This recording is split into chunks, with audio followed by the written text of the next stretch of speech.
আসসালামু আলাইকুম। আশা করছি আপনারা সকলে ভালো আছেন। তো আজ আমি যাব আমাদের গ্রামে, পাশের একটা গ্রামে। সেখানে গত কয়েকদিন ধরে মেলা হইতেছে। তো আমার যাওয়া হয় না। তো আজকে ইচ্ছা করলো যে যাব। তো যাওয়ার পথেই দেখি প্রায় 1 কিলোমিটার পথ আগ থেকেই গাড়ির জ্যাম লেগে গিয়েছিল। যেহেতু নৌকা বাইচ মেলা সচরাচর দেখা যায় না, খুব কম জায়গাতেই হয়।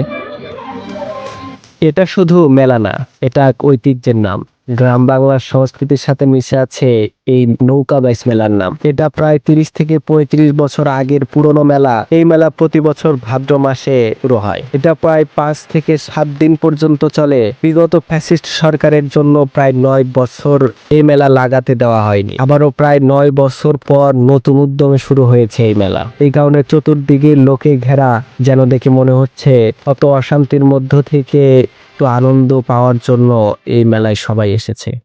তো আমি এসে দেখি নৌকা বাইচ অলরেডি ছেড়ে দিয়েছে। তো আমি কিছুক্ষণ অপেক্ষা করলাম, প্রায় 3 কিলোমিটার পথ ঘুরে আসবে। তো দেখতে পারতেছেন নৌকাগুলো অলরেডি ঘুরে আসছে। যেন দেখে মনে হচ্ছে এটা কোনো মেলা না, এটা এক যুদ্ধক্ষেত্র, যেন বাঘ আর সিংহ একসাথে লড়াই করছে।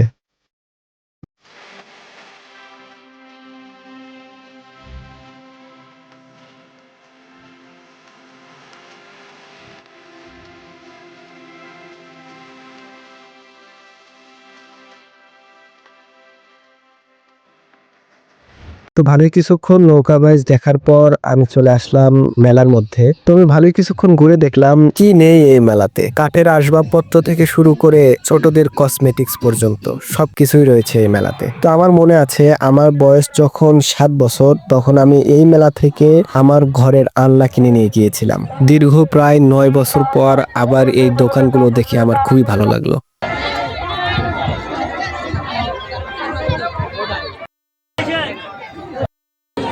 আজকে এই পর্যন্তই। দেখা হবে ইনশাল্লাহ নতুন কোনো ভিডিওতে।